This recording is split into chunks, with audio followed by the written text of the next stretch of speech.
ಬ್ರಹ್ಮನಿಷ್ಠ ಪಂಡಿತ ಪಿತಾಂಬರಜಿ ವೃತ್ತಿ ರತ್ನಾವಳಿ ಸಹಿತ ರಚಿಸಿದಂತ ಗ್ರಂಥ ವಿಚಾರ ಚಂದ್ರೋದಯ. ಈ ವಿಚಾರ ಚಂದ್ರೋದಯದ ಪ್ರಥಮ ಅಂದ್ರೆ ಮೊದಲನೆಯ ಕಾಲದಲ್ಲಿ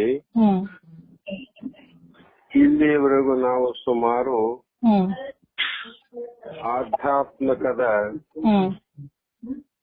89 ಪ್ರಶ್ನೆಗಳನ್ನ ವಿಚಾರ ಮಾಡಿ ಇವತ್ತಿನ ದಿನ ನಾವು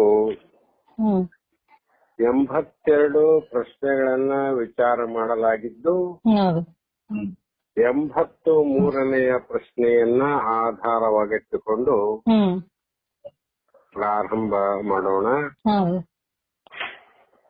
ಇಲ್ಲಿ ಮುಖ್ಯವಾದಂತ ಆಧ್ಯಾತ್ಮಿಕದಲ್ಲಿ ಎಲ್ಲರೂ ತಿಳಿಯಬೇಕಾದಂತ ವಿಷಯ,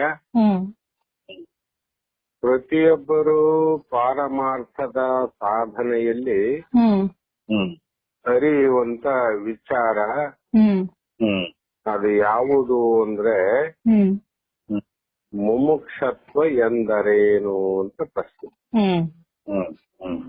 ನಾವು ಶಾಸ್ತ್ರಗಳಲ್ಲಿ ಮುಮುಕ್ಷು, ಅಭ್ಯಾಸಿ, ಅನುಭಾವಿ, ಆರೂಢ ಅಂತ ಈಗೆಲ್ಲ ಹೇಳ್ತಾ ಇರ್ತೀವಿ ಆಗಾಗ್ಗೆ.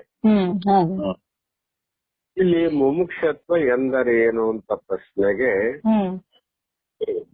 ಮಹಾತ್ಮರು ಉತ್ತರ ಕೊಡ್ತಾರೆ. ಮುಮುಕ್ಷತ್ವ ಎಂದರೆ ಮೋಕ್ಷದ ಇಚ್ಛೆ. ಮೋಕ್ಷವೆಂದರು, ಸುಖವೆಂದರು, ಆನಂದ ಅಂತ ಕರೆದರೂ ಕೂಡ ಒಂದೇ. ಮುಮುಕ್ಷುವಲ್ಲಿ ಮುಖ್ಯವಾಗಿ ಏನಿರಬೇಕು ಅಂದ್ರೆ ಆನಂದವನ್ನ, ಸುಖವನ್ನ ಪಡೆಯಲೇಬೇಕು ಎನ್ನುವ ಇಚ್ಛೆ ಇರಲೇಬೇಕು. ಅಂದಾಗ ನಮ್ಮಲ್ಲಿ ಸುಖವನ್ನ ಇಚ್ಛೆ ಮಾಡಲಾರದವರು ಜಗತ್ತಿನಲ್ಲಿ ಯಾರೂ ಇಲ್ಲ. ಪ್ರತಿಯೊಬ್ಬರು ಸುಖವನ್ನೇ ಇಚ್ಛೆ ಮಾಡ್ತಾರೆ. ದುಃಖ ಬರಬಾರದು ಅಂತಾರ, ಸುಖ ಆಗಬೇಕು, ಆ ಆದಂತ ಸುಖ ಶಾಶ್ವತವಾಗಿ ನಮ್ಮಲ್ಲಿ ಇರಬೇಕು ಅನ್ನುವಂತ ಅಪೇಕ್ಷೆ ಉಂಟು. ಅಂದ್ರೆ ಇವರೆಲ್ಲರೂ ಮುಮುಕ್ಷುಗಳೇ ಅಂತ ಒಂದು ಸಂಶಯ ಬರ್ತದೆ. ಪ್ರತಿಯೊಬ್ಬರು ಸುಖದ ಇಚ್ಛೆಯನ್ನು ಅಪೇಕ್ಷೆ ಮಾಡ್ತೀವಿ ಅಂದ್ರೆ ಎಲ್ಲರೂ ಮೋಕ್ಷವನ್ನ ಪಡೆಯುವಂತ ಅಧಿಕಾರಿಗಳೇ ಅಂತ ಬಂದಾಗ ಅದು ಹಾಗಲ್ಲ, ಆ ರೀತಿ ಅಲ್ಲ. ಇಲ್ಲಿ 2 ರೀತಿಯ ಸುಖಗಳುಂಟು. ಒಂದು ಜಗತ್ತಿನಲ್ಲಿ ಇರುವಂತ ವಿಷಯ ಸುಖ, ಜಗತ್ತಿನ ತುಂಬ ಇರುವಂತ ಶಬ್ದ ಸುಖ, ಸ್ಪರ್ಶದ ಸುಖ, ರೂಪ ರಸ ಗಂಧದ ಸುಖಗಳನ್ನ ಆ ಸುಖಗಳು ಹೇಗೆ ಆಗುತ್ತವೆ ಅಂದ್ರೆ ಇಂದ್ರಿಯಗಳ ಮೂಲಕ ಸುಖಗಳನ್ನ ಬಯಕೆ ಆಗ್ತವೆ. ಇಂದ್ರಿಯಗಳಿಗೆ ಗೋಚರವಾಗುವಂತ ಸುಖ. ಈಗ ರೂಪ ರೂಪ ಅನ್ನುವಂಥದ್ದು ಇದು ಯಾವಾಗಲೂ ನೇತ್ರಕ್ಕೆ ಗೋಚರವಾಗುವುದು. ನೇತ್ರಕ್ಕೆ ಮಾತ್ರ ತಿಳಿಯಲಿಕ್ಕೆ ಸಾಧ್ಯ. ಶಬ್ದ ಶ್ರೋತ್ರಕ್ಕೆ ಗೋಚರ ಆಗ್ತದೆ. ನಾವು ಕಿವಿಯಿಂದ ಶಬ್ದಕ್ಕೆ ಕೇಳ್ತೀವಲ್ಲ, ಅಂದ್ರೆ ಇದೇ ಪ್ರಕಾರವಾಗಿ ಶಬ್ದ ಸ್ಪರ್ಶ ರೂಪ ರಸ ಗಂಧಾದಿ ವಿಷಯಗಳು ಅಂದ್ರೆ ಒಂದು ಪದಾರ್ಥ ಅಂತ. ಈ ವಿಷಯ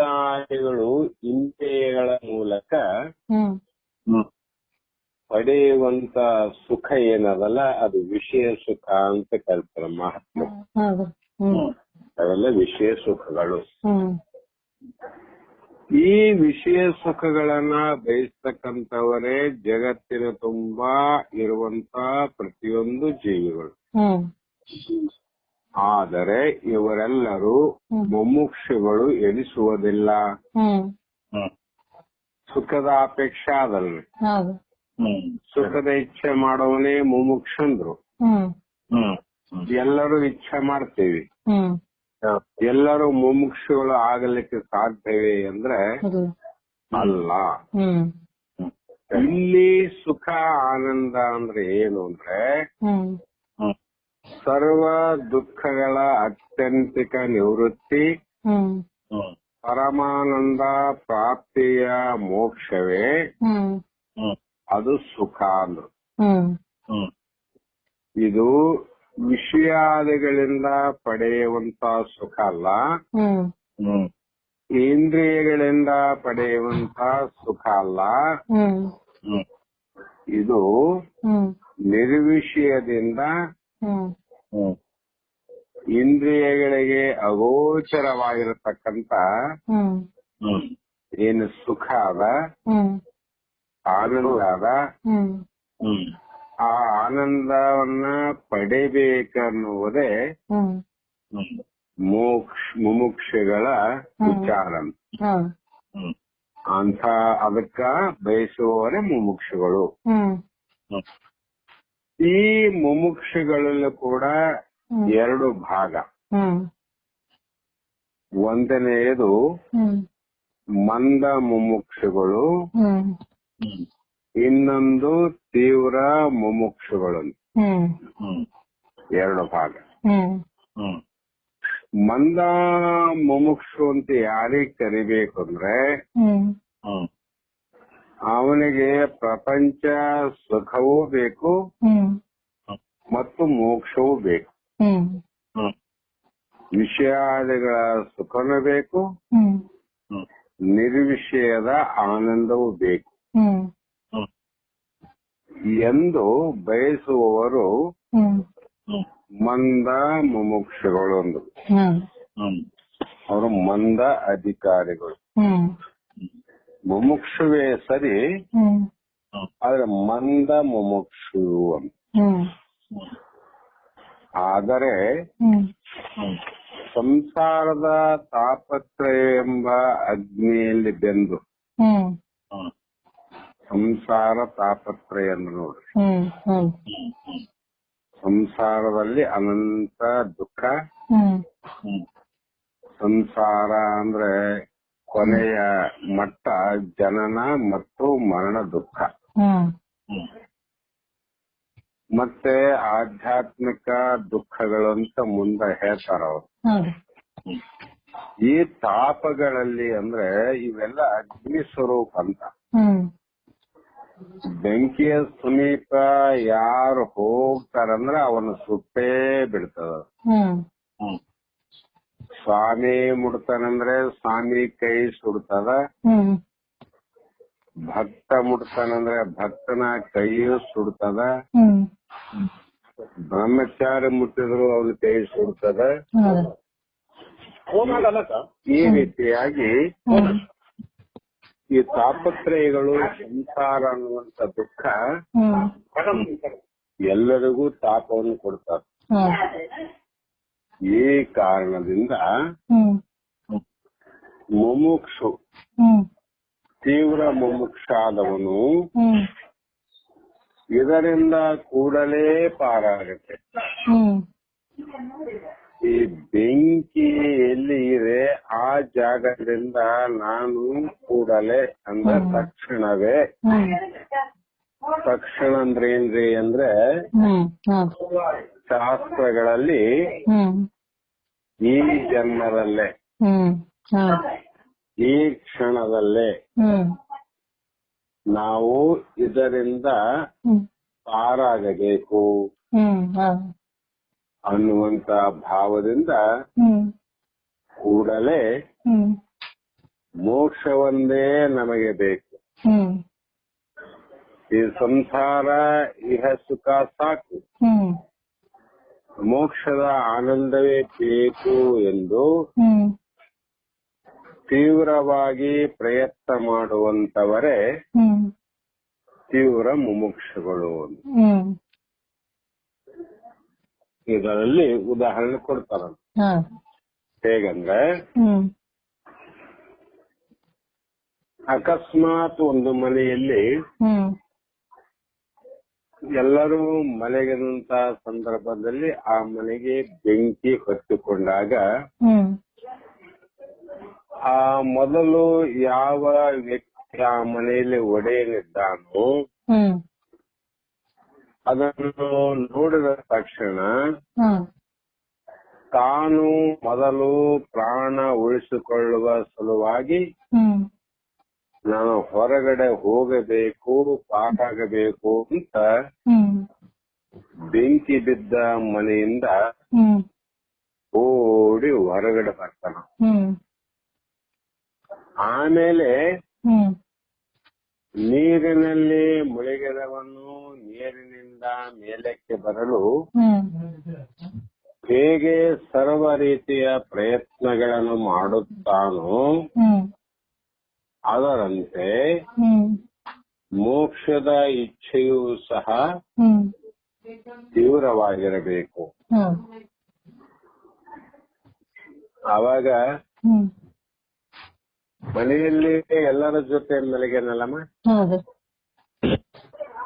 ಬೆಂಕಿ ಬಿದ್ದದ ಪಾರಾಗಬೇಕಂತ ಮೊದಲು ತಾನು ಹೊರಗಡೆ ಓಡೋಡಿ ಬಂದು ನಂತರ ಮನೆಯಲ್ಲಿದ್ದವ್ರನ್ನ ಕೂಗ್ತಾನೆ, ಹೊರಗೆ ಬರ್ರಿ, ಹೊರಗೆ ಬರ್ರಿ, ಹೊರಗೆ ಬರ್ರಿ, ಬೆಂಕಿ ಬಿದ್ದದ, ಬೆಂಕಿ ಬಿದ್ದದ, ಸತ್ತು ಹೋಗ್ರಿ, ಪಾರಾಗ್ರಿ, ಪಾರಾಗ್ರಿ ಅಂತ ಕೂಗ್ತಾನೆ ನೋಡಮ್ಮ. ಯಾಕ ತಾನೇ ಒಳಗಡೆ ಇದ್ದು ಎಲ್ಲರನ್ನ ಕಳಿಸಿ ಆಮೇಲೆ ತಾನು ಬರಬಹುದಾಗಿತ್ತಲ್ಲ, ಆದ್ರೆ ಹಂಗ್ ಮಾಡಂಗಿಲ್ಲ. ಅವಾಗ ನಾನು ಪಾರಾದರೆ ಸಾಕು ಅಂತ ಪ್ರಯತ್ನ ಮಾಡಿ ನಂತರದಲ್ಲಿ ಉಳಿದವರನ್ನ ರಕ್ಷಣೆ ಮಾಡಬೇಕು ಅಂತ ಪ್ರಯತ್ನ ಮಾಡ್ತಾನೆ. ಯಾರು ಅಂದ್ರೆ ಅಗ್ನಿಯಲ್ಲಿ ಬಿದ್ದವನು. ಅದರಂತೆ ಇಲ್ಲಿ ಕೂಡ ದೃಷ್ಟಾಂತದಲ್ಲಿ ಈ ಸಂಸಾರವೆಂಬ ಅಗ್ನಿಯಲ್ಲಿ, ತಾಪತ್ರೆ ಎನ್ನುವಂತ ಅಗ್ನಿಯಲ್ಲಿ, ಜನನ ಮರಣ ಅನ್ನುವಂತ ದುಃಖದಲ್ಲಿ ಯಾವ ಅಜ್ಞಾನ ಎನ್ನುವಂತ ಅಗ್ನಿ ಹತ್ತಿದಾಗ ಆ ದುಃಖವನ್ನ ತಾಳಲಾರದೆ ನಾನು ನಾಶ ಆಗ್ತೀನಿ, ಅದಕ್ಕ ನಾನು ಮೊದಲು ಉದ್ಧಾರ ಆಗ್ಬೇಕಂತ ಅವನು ತೀವ್ರಗತಿಯಿಂದ ಆಧ್ಯಾತ್ಮಿಕ ಸಾಧನೆಯನ್ನ ಮಾಡುವಂತವನು ಆ ಪರಮಾನಂದವನ್ನ ಪಡೆಯಲೇಬೇಕು ಅನ್ನುವಂತ ಭಾವಿದ್ದವನು ತೀವ್ರತೆಯಿಂದ ಕೂಡಿದವನು ತೀವ್ರ ಮುಮುಕ್ಷು. ನೀರಿನಲ್ಲಿ ಮುಳುಗಿದವನು ಅವನಿಗೇನಾರ ವಿಚಾರ ಅಂದ್ರೆ ಆ ಪ್ರಾಣ ರಕ್ಷಣೆಗೋಸ್ಕರವಾಗಿ ನೀರಿನ ಮೇಲೆ ತೇಲುವ ಪ್ರಯತ್ನವನ್ನ ಸತತವಾಗಿ ಮಾಡ್ತಾನ. ಪ್ರಾಣ ಹೆರೋವರೆಗೂ ಸತತವಾಗಿ ಪ್ರಯತ್ನ ಮಾಡ್ತಾನ. ಯಾಕಂದ್ರೆ ಪ್ರಯತ್ನ ಮಾಡದೇ ಇದ್ರೆ ನೀರಿನಲ್ಲಿ ಮುಳುಗಿ ಸತ್ತು ಹೋಗುತ್ತೇನೆ. ಆವಾಗ ಆ ನೀರಿನಲ್ಲಿ ಮುಳುಗಿದವನಿಗೆ ಅಗ್ನಿಯಲ್ಲಿ ಬಿದ್ದು ಒದ್ದಾಡುವವನಿಗೆ ಏನು ತೀವ್ರತೆಯಾದ ಇಚ್ಛೆ ಆದಮಂದ್ರೆ ಇದರಿಂದ ನಾನು ಪಾರಾಗಬೇಕು, ಇದರಿಂದ ನಾನು ಕಡಿಗಾಗಬೇಕು. ಅದೇ ಪ್ರಕಾರವಾಗಿ ತೀವ್ರ ಮುಮುಕ್ಷಿಗೆ ಆವಾಗ ಮನೆಯಲ್ಲಿ ಬೆಂಕಿ ಬಿದ್ದಾಗ ಮನೆಯಲ್ಲಿ ಬಹಳ ವಸ್ತುಗಳಾವ.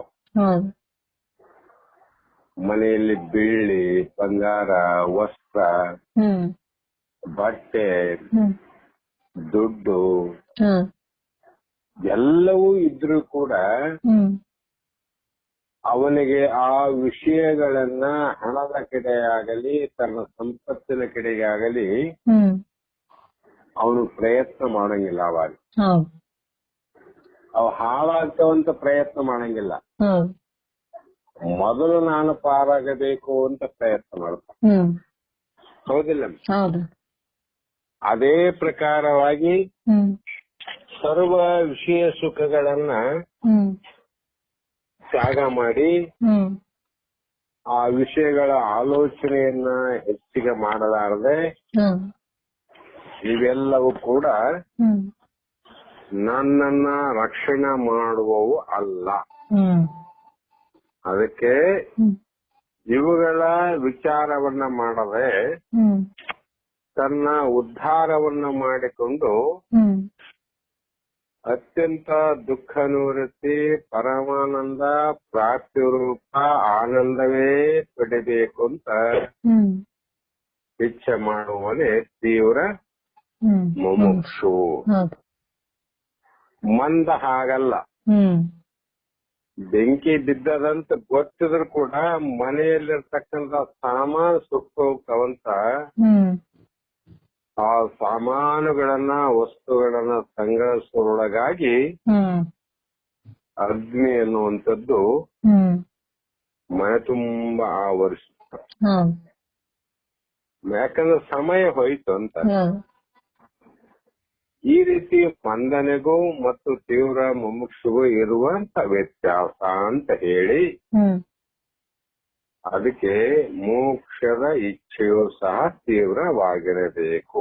ಹ್ಮ್ ಯಾಕಮ್ಮ ಮುಮುಕ್ಷ ಅಂದ್ರೆ ಏನು ಅಂತ ಹೇಳಿದ್ರಲ್ಲ, ಹೌದು ಹ್ಮ್ ಮುಮುಕ್ಷತ್ವ ಅಂದ್ರೆ ಹಿಂಗೆ ನೋಡು ಅಂತ ಹೇಳಿದ್ರು. ಹ್ಮ್ ಹ್ಮ್ ಈ ಮೋಕ್ಷದ ಅಪೇಕ್ಷೆಯನ್ನ ಯಾಕೆ ಮಾಡ್ತೀವಿ ಅಂದ್ರೆ ಹ್ಮ್ ಆನಂದದ ಅಪೇಕ್ಷೆಯನ್ನ ಮಾಡುವಾಗ ಹ್ಮ್ ದುಃಖಗಳು ಇದ್ದಾವೆ ಅಂತ ಆನಂದದ ಇಚ್ಛೆಯನ್ನ ಮಾಡ್ತಾನೆ ಜೀವಿ. ಹ್ಮ್ ದುಃಖನೇ ಇಲ್ಲಂದ್ರೆ ಹ್ಮ್ ಸುಖದ ಇಚ್ಛೆ ಅಪೇಕ್ಷೆ ಯಾವ ಜೀವಿಯೂ ಮಾಡೋದಿಲ್ಲ. ಹೌದು ಅಂದಾಗ ದುಃಖಗಳು ಆವಂತ ಅರ್ಥ ಆಯ್ತು. ಹ್ಮ್ ರೋಗ ಅವಂತ ಔಷಧ ತಗೊಂತಾನ.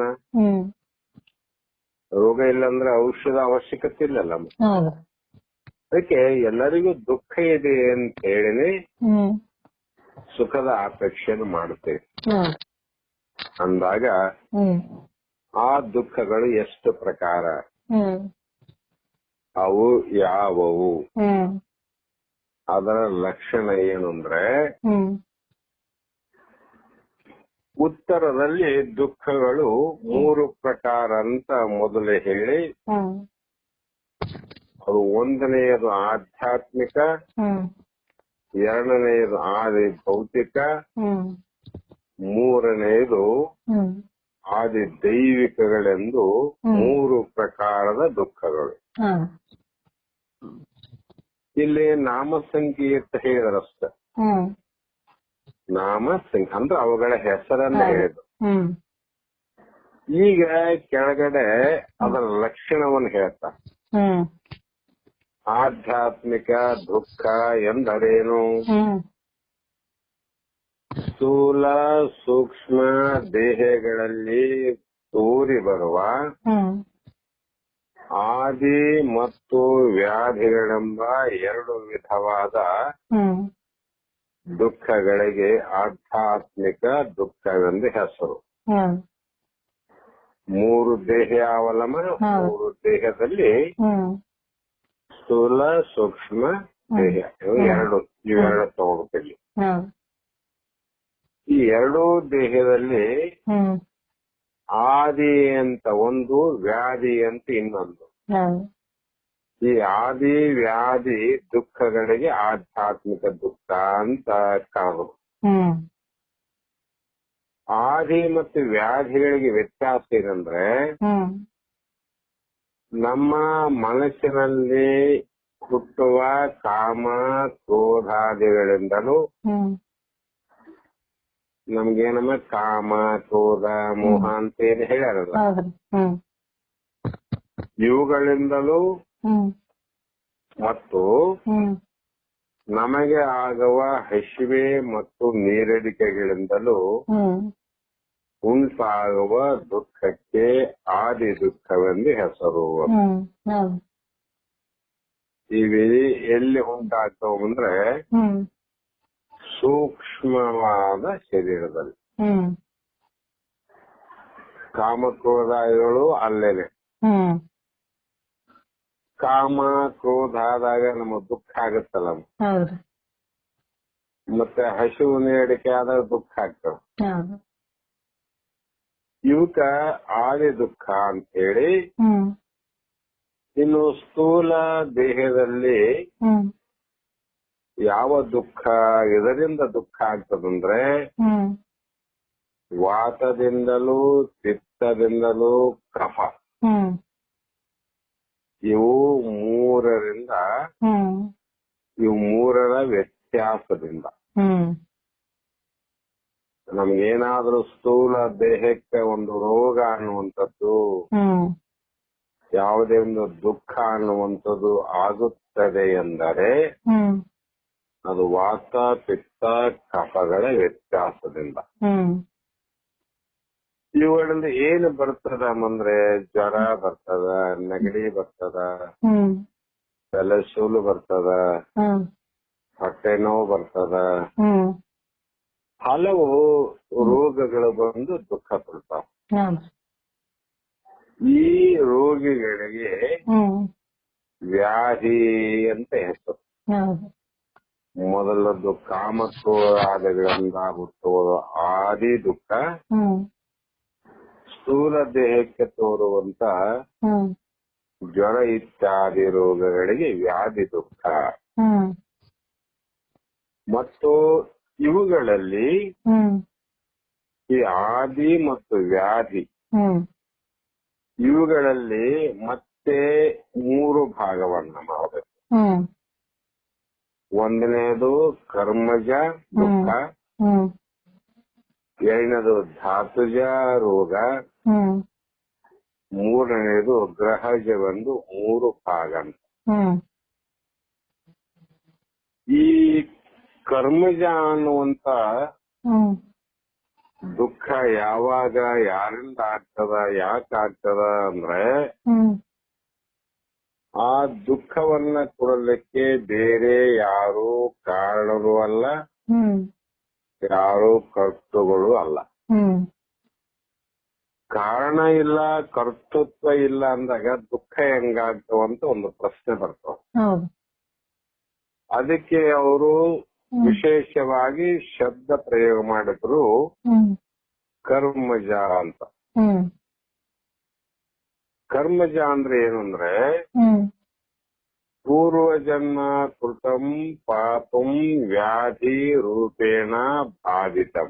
ಹ್ಮ್ ನಮಗೆ ಯಾರೂ ಕಾರಣದಿಂದಲ್ಲ, ಹ್ಮ್ ಯಾರೋ ಕರ್ತವ್ಯದಿಂದ ಹ್ಮ್ ಈ ರೋಗಗಳು ಬಂದುವಲ್ಲ, ಹ್ಮ್ ಹಿಂದಿನ ಜನ್ಮದಲ್ಲಿ ನಾವು ಮಾಡಿದಂತ ಹ್ಮ್ ಪೂರ್ವಜನ್ಮ ಕೃತಂ. ಹ್ಮ್ ಆ ಹಿಂದಿನ ಜನ್ಮದಲ್ಲಿ ಮಾಡಿದಂತ ಪಾಪವೇ ಹ್ಮ್ ರೋಗದ ರೂಪದಲ್ಲಿ ಬಂದು ಹ್ಮ್ ಈ ಜನ್ಮದಲ್ಲಿ ಹ್ಮ್ ನಮಗೆ ದುಃಖವನ್ನು ಕೊಡುತ್ತವೆ. ಹ್ಮ್ ಹ್ಮ್ ಧಾತುಜ ಅಂದ್ರೆ ಹ್ಮ್ ವಾತ ಪಿತ್ತ ಕಫಗಳ ಹ್ಮ್ ಹಾಗೂ ಆಹಾರ ಪಾನೀಯಗಳ ವ್ಯತ್ಯಾಸದಿಂದ ಹ್ಮ್ ಉಂಟಾಗುವ ರೋಗಗಳು. ಹ್ಮ್ ಮೂರು ಪ್ರಕಾರ ಹೇಳ್ಯಾರ ನಮ್ಮ. ಹೌದು. ಇಲ್ಲಿ ಏನ್ ಹೇಳ್ತಾರಂದ್ರೆ ಹ್ಮ್ ಕರ್ಮಜ ಹೇಳಿದ್ರು, ಹ್ಮ್ ಧಾತುಜ ಹೇಳಿದ್ರು. ಹ್ಮ್ ಮೂರನೇದು ಗ್ರಹಜ ಅಂದ್ರೆ ಹ್ಮ್ ಯಾವುದೇ ಕಾಲದಲ್ಲಿ ಹೌದು.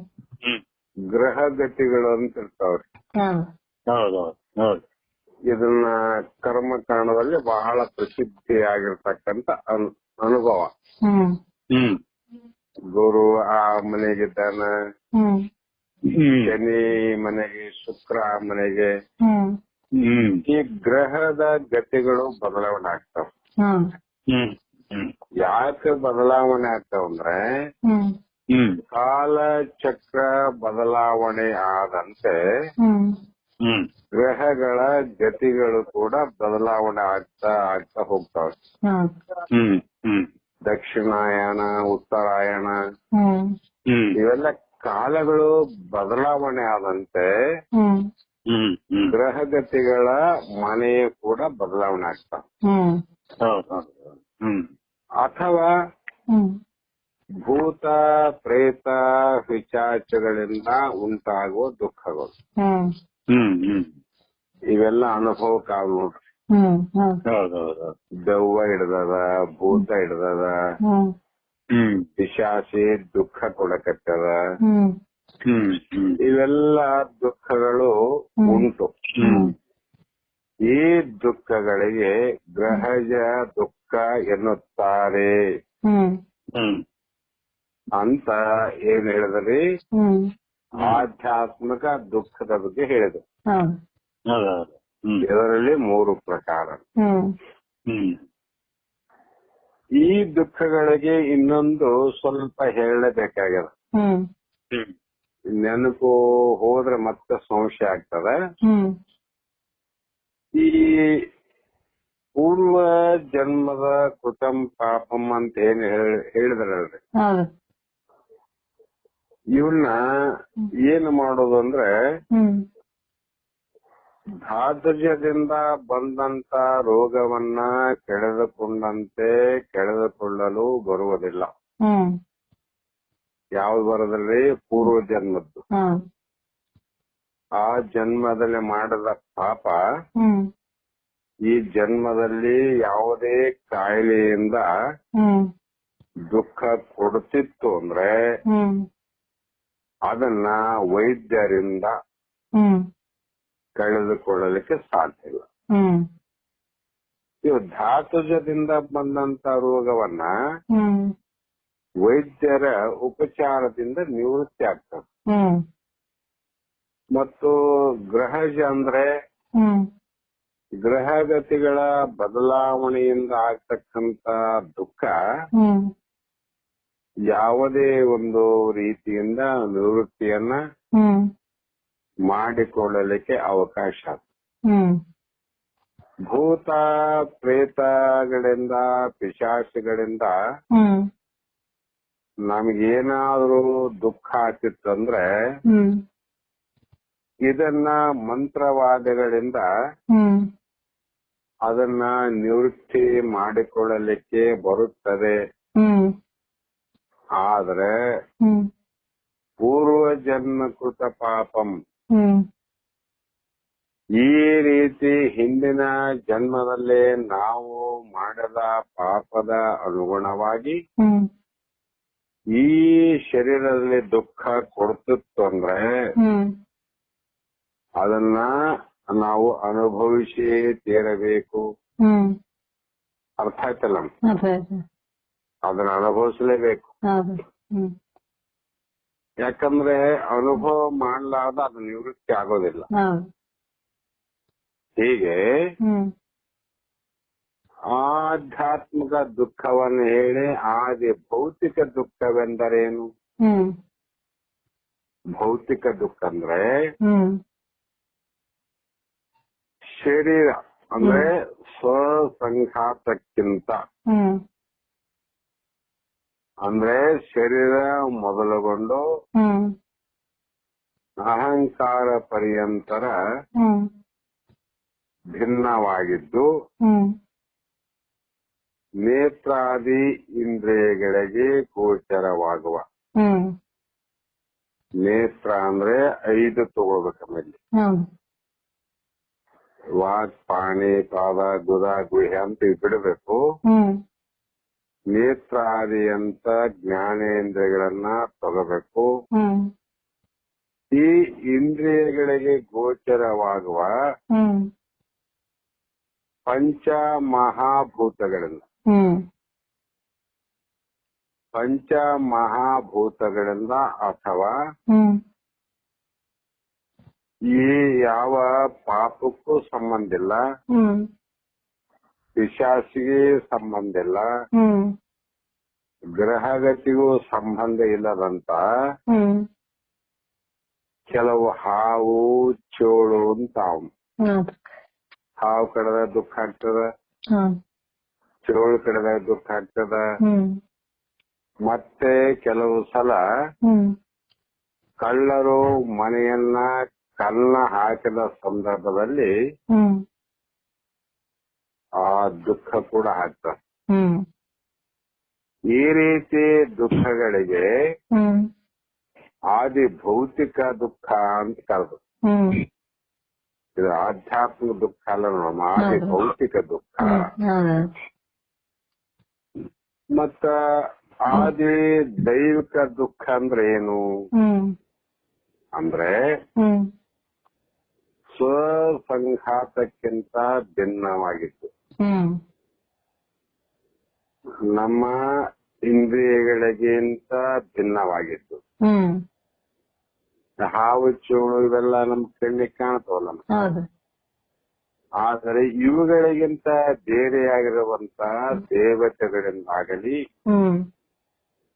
ದೇವತೆಗಳು ಹಾವು ಚೋಳು ನೋಡದಂಗ ನಾವು ಪ್ರತ್ಯಕ್ಷವಾಗಿ ನೋಡಲಿಕ್ಕೆ ಆಗೋದಿಲ್ಲ ಅಂತ. ಯಾಕಂದ್ರೆ ಅವರು ಇಂದ್ರಿಯಗಳಿಗೆ ಅಧಿದೇವತೆಗಳು, ಇಂದ್ರಿಯಗಳಿಗೆ ಆಕಾರ, ಇಂದ್ರಿಯ ಅಧಿದೇವತೆಗಳು ನಿರಾಕಾರ. ಅದಕ್ಕ ನಮ್ಮ ಇಂದ್ರಿಯಗಳು ಕಾಣ್ತಾವ, ಇಂದ್ರಿಯಗಳ ಒಡೆಯರ ಅಂತ ದೇವತೆಗಳು ನಮಗ್ ಕಾಣೋದಿಲ್ಲ. ಒಂದನೇದು. ಮತ್ತು ಕೆಲವು ಸಲ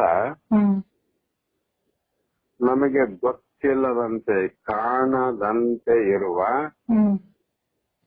ಕೆಲವು ಅತಿವೃಷ್ಟಿ ಅನಾವೃಷ್ಟಿ ಅಂತ ಬರ್ತಾರೆ. ಅತಿವೃಷ್ಟಿ ಅಂದ್ರೆ ಯಾವುದು ಆಗಲಿ ಅದು ಬಹಳ ಆಗೋದಿದ್ರೆ ಅತಿವೃಷ್ಟಿ ಅಲ್ಲ. ಉದಾಹರಣೆ, ಮಳೆಗಾಲ ಬಹಳ ಬಿಡದೆ ಬಂತು ಅಂದ್ರೆ ಅತಿವೃಷ್ಟಿ. ಆ ಅತಿವೃಷ್ಟಿಯಿಂದ ಏನಾಗ್ತದ ಅಂದ್ರೆ ದುಃಖ ಆಗ್ತದೆ. ಅದಕ್ಕೆ ಒಡೆಯ ಯಾರು ಅಂದ್ರೆ ಮೇಘರಾಜ. ಅವ್ರು ನಮ್ ಕಾಣಂಗಿಲ್ಲ, ಆದ್ರೂ ಕೂಡ ಅತಿ ಆದಾಗ ದುಃಖ, ಕಡಿಮೆ ಆದಾಗ ದುಃಖ, ಅನಾವೃಷ್ಟಿ. ಇವು ನಮ್ಗೆ ಗೊತ್ತಿಲ್ಲದೆ ಬಂದು ದುಃಖ ಕೊಡ್ತಾರ ನೋಡ. ಉದಾಹರಣೆ, ಈಗ ನಾಳೆಯಿಂದ ದೇಶದಲ್ಲಿ ಪ್ರಾರಂಭವಾಗುವಂತ ಕೊರೋನಾ ಲಸಿಕೆ, ಕೋವಿಡ್ ಅಂತ ನೋಡ್ರಿ, ಇದು ಯಾರಿಗ್ ಗೊತ್ತಿತ್ತಂತ ಬರ್ತದಂತ ಗೊತ್ತಿಲ್ಲ. ಹೇಗೆ ಜಗತ್ತಿನಲ್ಲಿ ಬರ್ತದ ಅಂತ ಯಾವ ಪಂಚಾಂಗ ಹೇಳಿಲ್ಲ, ಯಾರು ಹೇಳಿಲ್ಲ, ಯಾರಿಗೆ ಗೊತ್ತಿಲ್ಲದಂತೆ ಬಂತು. ದುಃಖ ಆಯ್ತ ನಮ್ಮ ಜಗತ್ತಿಗೆ. ಹೀಗೆ ಸಿಡಿಲು ಅಂತ ಬರ್ತಾವ. ಸಿಡಿಲು ಅಂದ್ರೆ ಇವು ಕೂಡ ದ್ವಿತೀಯ ಮತ್ತು ಅದ್ವಿತೀಯ ಅಂತಕ್ಕಂಥವ್ರು ಬರ್ತಾರ. ಸಂದರ್ಭ ಬಂದಾಗ ಆ ಕಥೆ ಹೇಳೋಣ. ಒಬ್ಬ ಋಷಿಯ ಪತ್ನಿಯರು ಅವರಿಬ್ರು, ದ್ವಿತೀಯ ಅದ್ವಿತೀಯ ಅಂತ. ಒಬ್ಬನ ಹೆಂಡತಿಯ ಹೊಟ್ಟೆಯಲ್ಲಿ ದೇವತೆಗಳು ಹುಟ್ಟಿದ್ರು, ಇನ್ನೊಬ್ಬ ಹೆಂಡತಿಯ ಹೊಟ್ಟೆಯಲ್ಲಿ ರಕ್ಕಸರು ಹುಟ್ಟಿದ್ರು. ಆವಾಗಲಿಂದನೇ ಅಣ್ಣ ತಮ್ಮಿಂದಲೇ ಜಗಳ ಪ್ರಾರಂಭ ಆಗ್ಯದ. ಅವ್ರೇನೋ ಬೇರೆ ಬೇರೆ ಅಲ್ಲ, ಒಬ್ಬ ಋಷಿಯ ಮಕ್ಕಳವರು. ತಾಯಂದ್ರು ಬೇರೆ ಆದ್ರೂ ಕೂಡ ತಂದೆ ಒಬ್ಬನೇ. ಆಗ ಭೇದ ಪ್ರಾರಂಭ ಆಗಿ ಅವರು ರಕ್ಕಸರಾಗಿ ತಮೋ ಗುಣದಲ್ಲಿ ಬೆಳೆದರು ಇವರು ದೇವತೆಗಳಾಗಿ ಸಾತ್ವಿಕ ಗುಣದಲ್ಲೇ ಬೆಳೆದು ದೇವತೆಗಳು ಆದರು. ಹಾಗೆ ಇವು ಗುಡುಗು, ಸಿಡಿಲು, ಮಿಂಚು ಇವೆಲ್ಲ ಒಬ್ಬ ಹುಟ್ಟಿದಂತವು, ಇವು ಕೂಡ ಹುಟ್ಟವಂತ. ಅವು ಕಾಣಲಾರ್ದ ಬರ್ತಾವ ನೋಡ್ರಿ. ಸಿಡಿಲು ಬಿತ್ತು, ದುಃಖ ಕೊಡಿತು. ಬಹಳ ಬಿಸಿಲು ಬಂತು, ದುಃಖ ಕೊಡಿತು. ಭೂಕಂಪ ಆಯ್ತು, ದುಃಖ ಕೊಟ್ಟು. ಇನ್ನು ಅನೇಕ ರೀತಿ ಗೊತ್ತಿಲ್ಲದಂತೆ ಸಂಭವಿಸುವ ಅಪಘಾತ, ಇವುಗಳಿಂದ ಆಗುವ ತಾಪಗಳಿಗೆ, ದುಃಖಗಳಿಗೆ ಆದಿ ದೈವಿಕ ದುಃಖಗಳೆಂದು ಹೆಸರು. ಇವೆಲ್ಲ ದೇವತೆಗಳಿಂದ ಆಗ್ತಕ್ಕಂಥ ದುಃಖಗಳು, ಸಾಮಾನ್ಯದಿಂದ ಆಗ್ತಕ್ಕಂಥವಲ್ಲ. ಈ ರೀತಿ ಮೂರು ದುಃಖಗಳು. ಎಷ್ಟು ಅಂದ್ರೆ ಮೂರು ದುಃಖ. ಅಲ್ಲಿ ಆಧ್ಯಾತ್ಮಿಕ, ಅದರಲ್ಲಿ 2 ಭಾಗ, ಆದಿ ವ್ಯಾಧಿ ಮತ್ತು ಅದರಲ್ಲಿ 3 ಭಾಗ, ಕರ್ಮಜ, ಧಾತುಜ, ಗ್ರಹಜ ಅಂತ ಹೆಸರು. ಅವು 3 ಹೇಳ್ಬಿಟ್ರಿ. ಈ 88ನೇ ಪ್ರಶ್ನೆಯಲ್ಲಿ ತೀವ್ರ ಮುಮುಕ್ಷು ಅಂದ್ರೆ ಒಂದು ಉತ್ತಮವಾದ ಜಿಜ್ಞಾಸು ಅಂತ, ಉತ್ತಮವಾದ ಮೋಕ್ಷದ ಅಧಿಕಾರಿ ಅಂತ ಅರ್ಥ. ಅಂದಾಗ ಇವನೇ ತೀವ್ರ ಉತ್ತಮವಾದ ಮೋಕ್ಷದ ಆಪೇಕ್ಷೆಯುಳ್ಳವನಂತ ನಾವು ತಿಳಿದುಕೊಳ್ಳಬೇಕಾಗಿದ್ದರೆ, ಅಥವಾ ನಾನು ನಿಜವಾಗಿ ಉತ್ತಮ ಮುಮುಕ್ಷು ಹೌದು ಅಥವಾ ಅಲ್ಲೋ ಅನ್ನುವಂತ ತಿಳಿಬೇಕಾಗಿದ್ರೆ ಆ ಜಿಜ್ಞಾಸುವಿನ ಲಕ್ಷಣವೇನು? ಲಕ್ಷಣ ಬೇಕಲ್ಲ. ಈಗ ನಾವು ತಾತ, ನಮ್ಮ ತಂದೆ, ನಮ್ಮ ಮೊಮ್ಮಗ, ಬಂಧುಗಳು ಅಂತ ನಾವು ಕರಿಬೇಕಾಗಿದ್ರೆ ತಾತಗೆ ಲಕ್ಷಣ ಉಂಟು, ಮೊಮ್ಮಗನಿಗೆ ಒಂದು ಲಕ್ಷಣ ಉಂಟು, ಬಂಧುಗಳಿಗೆ ಒಂದು ಲಕ್ಷಣ ಉಂಟು. ಅವರ ಲಕ್ಷಣದ ಮೇಲೆ ನಾವು ಕಂಡಿಡ್ತೀವಿ, ಈತ ನಮ್ಮ ತಾತ, ಇವರು ನಮ್ಮ ಮೊಮ್ಮಗ, ಇವರು ನಮ್ಮ ಬಂಧುಗಳು ಅಂತ ಹೇಳ್ತೇವೆ. ಅದರಂತೆ ಈ ಜಿಜ್ಞಾಸುವಿನ ಲಕ್ಷಣ ಏನು ಅಂದ್ರೆ ಉತ್ತರದಲ್ಲಿ 4 ಪ್ರಕಾರ ಹೇಳ್ತಾರಮ್ಮ. ಮೊದಲನೆಯದು ಸಾಧನ ಚತುಷ್ಟಯ ಸಂಪತ್ತಿನಿಂದ ಕೂಡಿರ್ತಾನ. ಅವನಿಗೆ ವಿವೇಕ, ವೈರಾಗ್ಯ, ಶಮ, ದಮಾದಿ ಎಲ್ಲಾ ಸಾಧನ ಚತುಷ್ಟಯ ಸಂಪನ್ನ ಇರ್ತಾವ. ಆಮೇಲೆ ಮುಮುಕ್ಷತ್ವ ಅಂತ ಹೇಳಿ ನೋಡ್ರಿ. ಅದು ಗುರು ಶಾಸ್ತ್ರಾದಿ ವಚನದಲ್ಲಿ ಶ್ರದ್ಧಾ ಮತ್ತು ನಂಬಿಕೆಯನ್ನ ಇಡುವುದು. ಇದು 2ನೇ ಲಕ್ಷಣ. ಅವನಲ್ಲಿ ಅವ್ರು ಎಲ್ಲಿ ವಿಶ್ವಾಸ ಇಟ್ಟಾರ ತಿಳ್ಕೋಬೇಕು ನಾವು.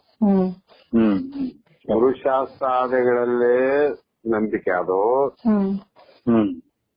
ಬೇರೆ ಬೇರೆ ಬೇರೆ ವಿಚಾರದಲ್ಲಿ ನಂಬಿಕೆ ಇಟ್ಟರು ಅಂತ ವಿಚಾರ ಮಾಡಿದಾಗ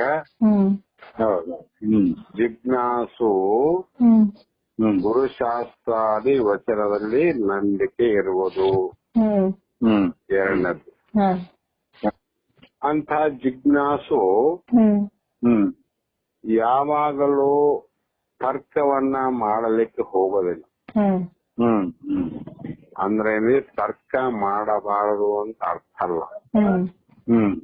ಆದರೆ ಕುತರ್ಕವನ್ನ ಎಂದೂ ಮಾಡುವುದಿಲ್ಲ. ತರ್ಕ ಮಾಡ್ಬೇಕ್ರಿ, ಕುತರ್ಕ ಮಾಡಬಾರ್ದಂತ. ಯಾಕೆ ಶಾಸ್ತ್ರಗಳನ್ನ ಕುತರ್ಕ ಮಾಡಬಾರದು, ವಿವೇಕ ವೈರಾಗ್ಯದಲ್ಲಿ ಕುತರ್ಕ ಮಾಡಬಾರ್ದು. ಗುರುಗಳ ಮುಂದೆ ಕುತರ್ಕ ಮಾಡಬಾರ್ದು. ಒಳ್ಳೆಯ ತರ್ಕವನ್ನ ಮಾಡಬೇಕು, ಕುತರ್ಕ ಮಾಡಬಾರ್ದು. ಇಷ್ಟಲ್ಲದೆ ಈ ಜನ್ಮದಲ್ಲೇ ಮೋಕ್ಷವನ್ನ ಪಡೆಯಬೇಕೆಂಬ ತೀವ್ರ ಇಚ್ಛೆ ಇರುವುದು. ಅವನು ತೀವ್ರತರವಾದ ಇಚ್ಛೆ ಏನಂದ್ರೆ, ಈ ಜನ್ಮ ಅಪ್ಪಿ ತಪ್ಪಿ ಬಂದಿದೆ ಪುಣ್ಯದ ಫಲದಿಂದ. ಬಂದ ನಂತರ ಈ ಹಲವು ದುಃಖಗಳಿಂದ ನಾನು ನಿವೃತ್ತಿ ಆಗೋದಿಕ್ಕೆ ಅಂಥ ಪರಮಾನಂದ ಪ್ರಾಪ್ತಿ ಮಾಡಿಕೊಳ್ಳಲಿಕ್ಕೆ ಸಾಧನಗಳಾದ ಗುರು ಸಿಕ್ಕರ, ಶಾಸ್ತ್ರಗಳು ಸಿಕ್ಕವ, ಅವರ ವಚನ ಉಪದೇಶ ಸಿಕ್ಕದ. ಅಂಥ ಸಂದರ್ಭದಲ್ಲಿ ಕುತರ್ಕವನ್ನೇ ಮಾಡದೆ ಈ ಜನ್ಮದಲ್ಲೇ ಕಲ್ಯಾಣವನ್ನ ಮಾಡಿಕೊಳ್ಳಬೇಕೆಂಬ, ಉದ್ಧಾರ ಆಗಬೇಕು ಎಂಬ, ಈ ದುಃಖದಿಂದ ನಿವೃತ್ತಿ ಆಗಲೇಬೇಕು ಎನ್ನುವ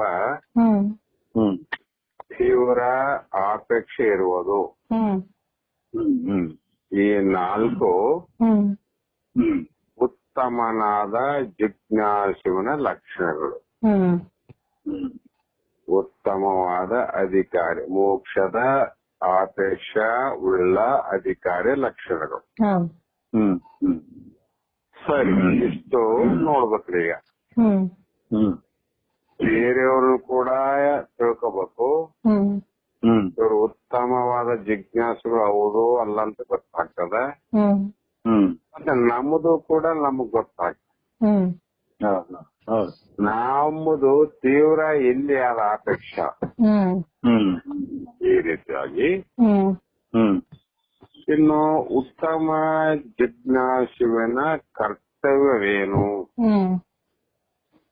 ಇಷ್ಟಿದ್ರೆ ಸಾಲದು. ಅವನ ಮುಂದೆ ಮಾಡುವಂತ ಕರ್ತವ್ಯವೇನು? ಅವನ ಕರ್ಮ ಕಾರ್ಯಗಳೇನು? ಅವನ ಏನು ಸಾಧನೆಗಳು ಅಂತ ಕೇಳಿದಾಗ ಭಗವದ್ಗೀತೆಯ 4ನೇ ಅಧ್ಯಾಯದಲ್ಲಿ ಶ್ರೀಕೃಷ್ಣ ಅರ್ಜುನರಿಗೆ ಬೋಧಿಸುವ ರೀತಿಯಲ್ಲಿ ಮೊಟ್ಟ ಮೊದಲು ತದ್ವಿಧಿ ಪ್ರಣಿಪಾತೇನ ಪರಿಪ್ರಶ್ನೇನ ಸೇವಾಯಿ ಶಿಷ್ಯತೆ ಅಂತ ಮುಂದೆ ಹೇಳ್ಯಾರ. ಆ ಒಂದು ಜಿಜ್ಞಾಸು ತದ್ವಿಧಿ ಪ್ರಣಿಪಾತೇನಂದ್ರೆ ಯಾವ ಶ್ರೋತ್ರಿಯ ಬ್ರಹ್ಮನಿಷ್ಠ ಸದ್ಗುರುಗಳ ಬಳಿಗೆ ಹೋಗಿ ವಿಧಿವತ್ತಾಗಿ ಕ್ರಮದಿಂದ ಅಥವಾ ನೇಮದಿಂದ ಅವರಿಗೆ ಸಾಷ್ಟಾಂಗ ನಮಸ್ಕಾರ ಮಾಡಿ ಅಂತ. ಏನ್ ಮಾಡದಮ್ಮ ಅಂದ್ರೆ ಸಾಷ್ಟಾಂಗ ನಮಸ್ಕಾರವನ್ನ ಮಾಡಿ. ಸಾಷ್ಟಾಂಗ ಅಂತ ಎದಕ್ಕೆ ಅಂತಾರಂದ್ರೆ ಮುಂದೆ ಹೇಳ್ತಾರ. ತನ್ನ ವಿನಯ ಭಾವವನ್ನ, ತನ್ನಲ್ಲಿ ವಿನಯ ಅಥವಾ ವಿನಮ್ರತೆ ಅಥವಾ ನಮ್ರತೆ, ಈ ಭಾವವನ್ನ ಮತ್ತು ಶರಣಾಗತಿಯನ್ನ ಪ್ರದರ್ಶಿಸಿ ಆತ ಶ್ರೀಮಂತನಲ್ಲಿಗೆ ಬಡವ ಕಾರ್ಯನಿಮಿತ್ತ ಸಾಲವನ್ನ ಕೇಳಲಿಕ್ಕೆ ಬಂದಂತ ಸಂದರ್ಭದಲ್ಲಿ ಆ ಬಡವ ಶ್ರೀಮಂತನ ಮುಂದೆ ಅಷ್ಟು ನಮ್ರತೆಯಿಂದ ವಿನಯದಿಂದ ಆತನ ಜೊತೆ ಪ್ರದರ್ಶನ ಮಾಡ್ತಾನೆ. ಯಾಕಂದ್ರೆ ಇವನು ಅಹಂಕಾರದವನು ಅಲ್ಲ, ಇವನು ಒಳ್ಳೆಯ ಗುಣದಿಂದ ಕೂಡಿದವನು, ಇವನು ಒಳ್ಳೆಯವನು ಅಂತ ಆ ಶ್ರೀಮಂತಿಗೆ ಗೊತ್ತಾಗಲಿ ಅನ್ನುವ ಕಾರಣಕ್ಕಾಗಿ ವಿನಯವನ್ನ ಪ್ರದರ್ಶನ ಮಾಡ್ತಾನೆ. ರೋಗಿ ಕೂಡ ವೈದ್ಯನಲ್ಲಿ ಬಂದಾಗ ಎಷ್ಟು ವಿನಮ್ರತೆ ವಿನಯದಿಂದ ಮಾತಾಡ್ತಾರಂದ್ರೆ ಆ ವೈದ್ಯನ ಮನಸ್ಸೇ ಕರಗುತ್ತೆ. ಹೌದಿಲ್ಲ?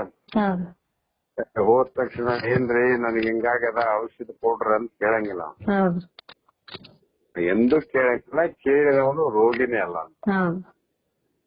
ಆ ರೋಗಿ ಅಲ್ಲಿ ಬರುವಾಗನೇ ಇಲ್ಲಿ ವೈದ್ಯಗೆ ನಮಸ್ಕಾರ ಸರ್ ಅಂತ ಹೇಳಿ ಬಾಪ ಏನು ಅಂತ ಕೇಳಿದಾಗ ತನ್ನ ಇತಿಹಾಸವನ್ನೇ ಅವರ ಮುಂದ ಬೆಚ್ಚಿಡ್ತಾನೆ. ತನ್ನ ನೋವನ್ನ ವೈದ್ಯರ ಮುಂದ ಹೊರ ಹಾಕ್ತಾನೆ. ಹೌದಿಲ್ಲ? ಆವಾಗ ವೈದ್ಯ ಆ ಶ್ರೀಮಂತ ಬಡವನಿಗೆ ಸಾಲ ಕೊಡುವಂತೆ ಮನಸ್ಸು ಬದಲಾವಣೆ ಮಾಡ್ತಾನೆ. ಆ ವೈದ್ಯನು ಕೂಡ ಅಂಥ ರೋಗಿಯನ್ನ ಕಂಡಾಗ ಇವನಿಗೆ ಹೆಂಗಾದ್ರೂ ಪಾಪ ರೋಗದಿಂದ ಮುಕ್ತನಾಗಿ ಮಾಡಬೇಕು ಅಂತ ಬಹಳ ಪ್ರಯತ್ನ ಮಾಡ್ತಾನೆ. ಈಗ ಸುಮ್ಮನೆ ವಿನಯ ಇಲ್ಲ ವಿನಮ್ರತೆ ಇಲ್ಲ ಅಂದ್ರೆ ಆ ಚೀಟಲ್ಲಿ ಒಂದ್ 2 ಟ್ಯಾಬ್ಲೆಟ್ಸ್ ಬರೋದು ಹೋಗಪ್ಪ ಅಂದ್ಬಿಡ್ತಾರ. ಅಷ್ಟೇ ಮಾಡ್ತಾರ. ಮತ್ತೆ ಅದೇ ಪ್ರಕಾರವಾಗಿ ಇಲ್ಲಿ ಶರಣಾಗತಿಯನ್ನು ಪ್ರದರ್ಶಿಸಿ ಆವಾಗ ಗುರುಗಳಾದವರು ಅಷ್ಟರಿಂದಲೇ ಪ್ರಸನ್ನನಾದರೆ, ಅಷ್ಟರಿಂದಲೇ ಅವರ ಮನಸ್ಸು ಪ್ರಸನ್ನತೆ ಆಗೋದಂದ್ರೆ ಅವನ ದುಃಖವನ್ನ ಕಳೆಯಬೇಕು ಅಂತ ಭಾವೋತ್ಪತ್ತಿ ಆಗತ್ತೆ. ಬಡವನಿಗೆ ಸಾಲ ಕೊಡೋಣಪ್ಪ ಇವನಿಗೆ ಅಂತ ಕೊಡೋ ಭಾವ ಬರೋದು, ರೋಗದಿಂದ ಮುಕ್ತನ ಮಾಡೋವಂತ ಭಾವ ವೈದ್ಯನಲ್ಲಿ ಬಂದಂಗ ಆ ಗುರುಗಳು ಉತ್ತಮ ಜಿಜ್ಞಾಸುವನ್ನ ಪ್ರಸನ್ನನಾದ ಆಗ್ತಾರ ಅವರು. ಯಾಕಂದ್ರೆ ಅವರಿಗೆ ಯಾವುದೋ ಕೈಕೇರಿಯಾಗಿಲ್ಲ. ಯಾವ ಶ್ರೋತ್ರಿಯ ಬ್ರಹ್ಮನಿಷ್ಠ ಆ ಮೋಕ್ಷದ ಅಧಿಕಾರಿಗಳಲ್ಲಿ ಅವನ ಸದ್ಗುಣಗಳನ್ನ, ವಿನಯತೆಯನ್ನ, ನಮ್ರತೆಯನ್ನ, ಅವನ ತೀವ್ರವಾದ ಇಚ್ಛೆ ಏನು ಆದ ಅನ್ನುವುದನ್ನ ಅಷ್ಟೇ ನೋಡ್ತಾರೆ ವಿನಃ ಉಳಿದ ಕುಲ, ಜಾತಿ, ಶ್ರೀಮಂತ, ಬಡತನ ಯಾವುದನ್ನ ಅವ್ರು ನೋಡ್ಲಿಕ್ಕೆ ಹೋಗೋದಿಲ್ಲ. ಹೀಗೆ ಅವರು ಪ್ರಸನ್ನನಾದರೆ ಏನ್ ಮಾಡಬೇಕು ಅಂದ್ರೆ ಆಮೇಲೆ ಶಾಸ್ತ್ರ ಸಮ್ಮತವಾದ ಪ್ರಶ್ನೆಗಳನ್ನು ಕೇಳಬೇಕು. ಹೋದ ತಕ್ಷಣ ಸಾಲ ಕೊಡು ನನಗ ಅನ್ನಂಗಿಲ್ಲ, ರೋಗಿ ಹೋಗಿ ನನಗೆ ಔಷಧ ಕೊಡ್ರಿ ಅಂತ ಅನ್ನಂಗಿಲ್ಲ. ಮೊದಲು ಅವರ ಮನ ಕರಗುವಂಗ ಮಾತಾಡಿ ನಂತರ ತನ್ನ ನೋವನ್ನು ವ್ಯಕ್ತಪಡಿಸ್ತಾರೆ. ಅದೇ ಪ್ರಕಾರ ಗುರುಗಳ ಮನಸ್ಸು ಪ್ರಸನ್ನ ಆಯ್ತು ಅಂದ್ರೆ ಆವಾಗ ಅವರ ಪ್ರಶ್ನೆಗಳನ್ನ ಕೇಳಿ ಅವರಿಂದ ಉಪದೇಶವನ್ನ ಪಡೆಯಬೇಕು. ಯಾರನ್ನ? ತೀವ್ರ ಜಿಜ್ಞಾಸು. ಯಾವಾಗ ಪಡೆದೇನು, ಯಾವಾಗ ಉದ್ಧಾರ ಆದೇನು ಅಂತ ಅಪೇಕ್ಷಿಸ್ತದ್ರಿ. ಕಾರಣ ಏನಂದ್ರೆ ಗೊತ್ತಿರ್ತದ ತನವೇನು ಶಾಶ್ವತವೇ, ಇಂದು ನಾಳೆ ಎನ್ನದೆ ಏಳೆ ತೇಳದೆ ಮನುಜ, ಹೇ ಜೀವನೇ ಇಷ್ಟು ಕಷ್ಟ ಆಗದ ಅಂತ ಹೇಳ್ತಿದ್ದಿ, ಈ ಕಷ್ಟ ಪರಿಹಾರ ಮಾಡಿಕೊಡಲಿಕ್ಕೆ ಪ್ರಯತ್ನವನ್ನೇ ಮಾಡದೇ ಇದ್ರೆ ಮುಂದ ನೋಡೋಣ ಎಂದ್ರೆ ಶರೀರವೇನು ಅಥವಾ ತೊರವೇನು ಶಾಶ್ವತವೇ? ಮುಂದ ಇಷ್ಟು ದಿನ ನಾನು ಬದುಕುತ್ತೇನಂತ ವಿಶ್ವಾಸ ಏನದಂತ ಯಾರ ಶರೀರ ವಿಶ್ವಾಸ ಇಲ್ಲ. ಆ ಕಾರಣದಿಂದ ಈ ರೀತಿಯಾಗಿ ಉಪದೇಶವನ್ನ ಪಡೆಯಬೇಕು. ಪಡೆದಾಗ ಏನನ್ನಮ್ಮ ಗುರುವಿಗೆ ಶಿಷ್ಯ ಅವ. ಹಿಂಗ ಆದಾಗ ಶಿಷ್ಯರೇ ಅವರು. ಈ ಲೋಕದಲ್ಲಿ ಅಕ್ರಮದಿಂದ ಏನೇನ್ ನಡೆದವ ಹೊಸ ಬೇರೆ. ಯಾರು ಗುರು ಯಾರು ಶಿಷ್ಯರು ಅದೇನು ವಿಚಾರನ ಮಾಡಂಗಿಲ್ಲ. ಕಾರಣ ನಾವ್ ಮೊನ್ನೆ ಹೇಳ್ತಿದ್ದೆ, ಗುರುಗಳಲ್ಲಿ ಮತ್ತು ಶಿಷ್ಯರಲ್ಲಿ ಅಂತ ಗುರು ಶಿಷ್ಯರಿಗೆ ಸಿಗದ್ರು ಕಷ್ಟ, ಅಂತ ಶಿಷ್ಯರು ಗುರುವಿಗೆ ದೊರೆಯುವುದು ಕಷ್ಟ. ಬಹಳ ಮಂದಿ ಗುರುಗಳಾರ ಅವ್ರಿಗೆ ಶಿಷ್ಯರಾರ. ಈ ಮೋಕ್ಷದ ಅಪೇಕ್ಷೆಯನ್ನು ಇಟ್ಟುಕೊಂಡು ಶಿಷ್ಯರಾದವರು ಎಷ್ಟು ಮಂದಿ ಯಾರ? ಎಲ್ಲೋ ಒಬ್ರು ಇರೋದು. ಅಂತ ಮೋಕ್ಷದ ಮಾರ್ಗವನ್ನ ಬೋಧಿಸುವಂತ ಗುರುಗಳು ಜಗತ್ತಿನಲ್ಲಿ ಎಷ್ಟು ಮಂದಿ ಯಾರ? ಅವರು ಕಡಿಮೆ. ಈ ರೀತಿಯಾಗಿ ಇಂಥ ಶಿಷ್ಯನಲ್ಲಿಗೆ ಇಂಥ ಉತ್ತಮವಾದ ಜಿಜ್ಞಾಸು ಗುರುಗಳ ಉಪದೇಶವನ್ನ ಪಡೆದ ಮೇಲೆ ಆತನು ಶಿಷ್ಯ. ಶಿಷ್ಯನ ಪ್ರಶ್ನೆಯ ಸ್ವರೂಪ ಏನು? ಕೆಲವು ಮಂದಿ ಗುರುಗಳನ್ನು ಮಾಡ್ಕೊಂತಾರಮ್ಮ. ಅವರ ಅಮೂಲವಾದ ಪ್ರಶ್ನೆ ಅವ್ರಿಗೆ ಏನು ಭಾವ ಅದಂದ್ರೆ, ಅವನಿಗೆ ಮೊದಲನೆಯದು, ಹೇ ಗುರುವೇ, ಬಂಧವೆಂದರೇನು? ಬಂಧ ಬಂಧ ಅಂತಾರ. ಬಂಧ ಅಂದ ತಕ್ಷಣ ನಾವು ಜೈಲಲ್ಲಿ ಬಿದ್ರೆ ಬಂಧ ಅಂತೀವಿ. ಹಗ್ಗದಿಂದ ಒಂದು ಮರಕ್ಕ ಕಟ್ಟಿ ಹಾಕಿದ್ರೆ ಬಂಧ ಅಂತೀವಿ. ನಾವು ಜೈಲಲ್ಲೂ ಬಿದ್ದಿಲ್ಲ, ಯಾರೋ ಕೆಲವು ಮಂದಿ ಬಿದ್ದಿರಬಹುದು. ಯಾರೋ ಒಬ್ಬ ಕಳ್ಳನ್ನ ಮರಕ್ಕ ಕಟ್ಟಿ ಹಾಕಿರಬಹುದು. ನಾವು ಹಗ್ಗದಿಂದ ಕಟ್ಟಿನೂ ಹಾಕಿಲ್ಲ, ಜೈಲಲ್ಲೂ ಬಿಟ್ಟಿಲ್ಲ. ಮತ್ತೆ ಬಂಧ ಅಂತಾರ. ಬಂಧವೆಂದರೇನು? ಮತ್ತೆ ಇದಕ್ಕ ಇನ್ನೊಂದು ಮೋಕ್ಷ ಅಂತಾರ. ಮೋಕ್ಷವೆಂದರೇನು? ಸಾಮಾನ್ಯವಾಗಿ ಜೈಲಿನಿಂದ ಬಿಡುಗಡೆ ಮೋಕ್ಷ ಅಂತೀವಿ, ಹಗ್ಗದಿಂದ ಬಿಚ್ಚಿದರೆ ಮೋಕ್ಷ ಅಂತೀವಿ. ಇಲ್ಲಿ ಬಂಧವೆಂದರೇನು, ಮೋಕ್ಷವೆಂದರೇನು? ಮತ್ತು ಜೀವ ಅಂತಾರ. ಜೀವ ಎಂದರೆ ಏನು? ನಾಲ್ಕನೆಯದು ಈಶ್ವರನೆಂದರೆ ಯಾರು? ಜೀವಂತ ಯಾರಿಗೆ ಕರಿಬೇಕು? ಈಶ್ವರನೆಂದ್ರೆ ಯಾರು? ಮತ್ತು ಜೀವ ಈಶ್ವರ ಏಕತೆ ಹೇಗೆ ಸಿದ್ಧಿಸುತ್ತದೆ? ಆ ಜೀವನೇ ಪರಮಾತ್ಮ, ಪರಮಾತ್ಮನೇ ಜೀವಾತ್ಮ ಅಂತಾರ. ಪರಮಾತ್ಮ ದೊಡ್ಡವನು, ನಾನು ಸಣ್ಣವನು ಅಂತ ಅನುಭವಕ್ಕಾದ. ಮತ್ತ ಅಂತ ಸಣ್ಣವನಿಗೆ ದೊಡ್ಡವನಿಗೆ ಸಮ ಹೆಂಗಾಗ್ತದ? ಯಾವ ಪ್ರಕಾರ ಆಗ್ತದ? ಮತ್ತು ಆರನೆಯ ಪ್ರಶ್ನೆ, ನಾನಾರು?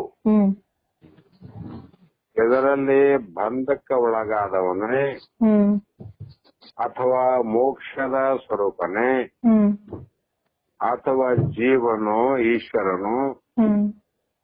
ಇದರಲ್ಲಿ ನಾನಾರು ಅನ್ನುವಂತ ಪ್ರಶ್ನೆ ಏಳನೆಯ ಪ್ರಶ್ನೆ, ಹ್ಮ್ ಈ ಕಾಣುವಂತ ಜಗತ್ತು ಪ್ರಪಂಚ ಏನಿದೆ, ಹ್ಮ್ ಪ್ರಪಂಚ ಸತ್ಯವೋ ಅಥವಾ ಮಿಥ್ಯವೋ? ಹ್ಮ್ ಕೆಲವು ಹೇಳ್ತಾರ ಪ್ರಪಂಚ ಸತ್ಯ ಅಂತ, ಹೌದು. ಕೆಲವ್ರು ಹೇಳ್ತಾರ ಇದು ಮಿಥ್ಯಾ ಸುಳ್ಳು ಅಂತ. ಹ್ಮ್ ಮತ್ತೆ ನಾನು ಯಾವ ಪ್ರಕಾರ ತಿಳಿಬೇಕು?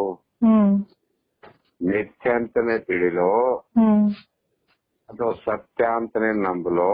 ಹ್ಮ್ ಇದು ಹೇಗೆ ಅನ್ನುವಂತ ಪ್ರಶ್ನೆ. ಹ್ಮ್ ಮತ್ತೆ ಎಲ್ಲರೂ ಹ್ಮ್ ಮನುಜ ಕುಲದ ಜನನದ ಲಾಭವಾಗುವುದು ಆರು ನಾನೆಂದು ವಿಚಾರಿಸುವುದು. ಹ್ಮ್ ನೀನು ಹ್ಮ್ ಮೋಕ್ಷವನ್ನ ಪಡೆದು ಹ್ಮ್ ಉದ್ಧಾರ ಆಗು, ಹ್ಮ್ ಕಲ್ಯಾಣವನ್ನ ಮಾಡಿಕೋ, ಹ್ಮ್ ನೀ ಮುಕ್ತನಾಗೋ ಅಂತ ಬಹಳ ಶಾಸ್ತ್ರ ವೇದಗಳು ಹೇಳ್ತಾವ. ಹೌದು. ಅಂದಾಗ ಈ ಮೋಕ್ಷಕ್ಕೆ, ಹ್ಮ್ ಈ ಮೋಕ್ಷವನ್ನ ಪಡೆಯಲಿಕ್ಕೆ ಹ್ಮ್ ಸುಲಭವಾದ ಸಾಧನ ಅಂದ್ರೆ ಮಾರ್ಗ ಯಾವುದು? ಹ್ಮ್ ಯಾಕಂದ್ರೆ ಹ್ಮ್ ಬಹಳ ಬಹಳ ರೀತಿ ಮೋಕ್ಷವನ್ನ ಹೇಳ್ತಕ್ಕಂತ ಮತವಾದಗಳು ಉಂಟು. ಹೌದು. ಜೈನ ಒಂದ್ ರೀತಿ ಹೇಳ್ತಾನ, ಬೌದ್ಧ ಒಂದ್ ರೀತಿ ಹೇಳ್ತಾನ, ಹ್ಮ್ ಕವಳಯ್ಯವರು ಒಂದ್ ರೀತಿ ಹೇಳ್ತಾರ, ಹ್ಮ್ ಪತಾಂಜಲು ಇದನ್ನ ಸಾಧನ ಮಾಡಿದ್ರೆ ಮೋಕ್ಷ ಆಗ್ತಂತಾರ, ಹ್ಮ್ ಕರ್ಮಿಗಳು ಕರ್ಮ ಮಾಡಿದ್ರೆ ಮೋಕ್ಷ ಆಗ್ತದಂತಾರ, ಹ್ಮ್ ಉಪಾಸಕರು ಉಪಾಸನೆ ಮಾಡಿದ್ರೆ ಮೋಕ್ಷ ಅಂತಾರ. ಹೌದು. ಮತ್ತೆ ವೇದಾಂತಿಗಳು, ಋಷಿಗಳು, ಸಂತರು, ಹ್ಮ್ ಆತ್ಮಜ್ಞಾನಿಗಳು ಹ್ಮ್ ಜ್ಞಾನದಿಂದಲೇ ಮೋಕ್ಷ ಅಂತಾರ. ಹೌದು. ಇದರಲ್ಲಿ ನೇರವಾದ ಸಾಧನೆ ಯಾವುದು? ಹ್ಮ್ ನಾನು ಯಾವುದು ಸತ್ಯ ಅಂತ ತಿಳ್ಕೊಳ್ಳಿದ್ರಾಗ ಹ್ಮ್ ಹೀಗೆ ಹ್ಮ್ ಮತ್ತು ಮುಂತಾಗಿ ಅಂದ್ರೆ ಹ್ಮ್ ಅನಂತ ರೀತಿಯಿಂದ ಹ್ಮ್ ಮೈತ್ರಾದೇವಿ ಪರಮಾನುಭವ ಪ್ರಶ್ನೆ ಮಾಡಿದಂತೆ, ಹ್ಮ್ ಒಬ್ಬ ಅನುಭವ ಸಾರದಲ್ಲಿ ಒಬ್ಬ ಶಿಷ್ಯ ಗುರುಗಳ ಪ್ರಶ್ನೆ ಮಾಡಿದಂತೆ, ಹ್ಮ್ ಯಾವ ಹ್ಮ್ ಶ್ರೀರಾಮಚಂದ್ರ ಹ್ಮ್ ವಶಿಷ್ಠರ ಪ್ರಶ್ನೆ ಮಾಡಿದ ಪಾರಮಾರ್ಥ ಗೀತೆಯಂತೆ ಹ್ಮ್ ಅನಂತ ಪ್ರಕಾರ ಪ್ರಶ್ನೆ ಮಾಡ್ಯಾರ ನೋಡಮ್ಮ. ಹೌದು. ಅದಕ್ಕೆ ಮುಂತಾಗಿ ಅಂದ್ರ ಅವ್ರು. ಹ್ಮ್ ಯಾಕಂದ್ರೆ ಪ್ರಶ್ನೆಗಳ ಬೇರೆ ಇರಬಹುದು, ಹ್ಮ್ ಶಬ್ದಗಳು ಬೇರೆ ಇರಬಹುದು, ಹ್ಮ್ ಆದರೆ ಎಲ್ಲದಕ್ಕೂ ಉತ್ತರ ಮಾತ್ರ ಒಂದೇ ಇರ್ತಾವ. ಹ್ಮ್ ಎಲ್ಲದಕ್ಕೂ ಉತ್ತರ ಒಂದೇ, ಹ್ಮ್ ಕೇಳುವ ರೀತಿ ಇರ್ತಾವ. ಹ್ಮ್ ಈ ರೀತಿ ಅತಿ ವಿನಯದಿಂದ ಪ್ರಶ್ನಿಸಬೇಕಂದ್ರು ನಾವು. ಹೌದು. ಅತಿ ವಿನಯ. ಹ್ಮ್ ಅದಕ್ಕೆ ಬಡವ ಎಂದೂ ಶ್ರೀಮಂತನ ಮೇಲೆ ಹ್ಮ್ ಅಹಂಭಾವವನ್ನು ತೋರ್ಪಡಿಸಂಗಿಲ್ಲ. ಹೌದು. ರೋಗಿ ಎಂದೂ ವೈದ್ಯನ ಮುಂದ ಹ್ಮ್ ತನ್ನ ಅಹಂಕಾರವನ್ನು ತೋರ್ಪಡಿಸಂಗಿಲ್ಲ. ಹೌದು. ಬಹಳ ವಿನಯದ. ಹ್ಮ್ ಹಲೋ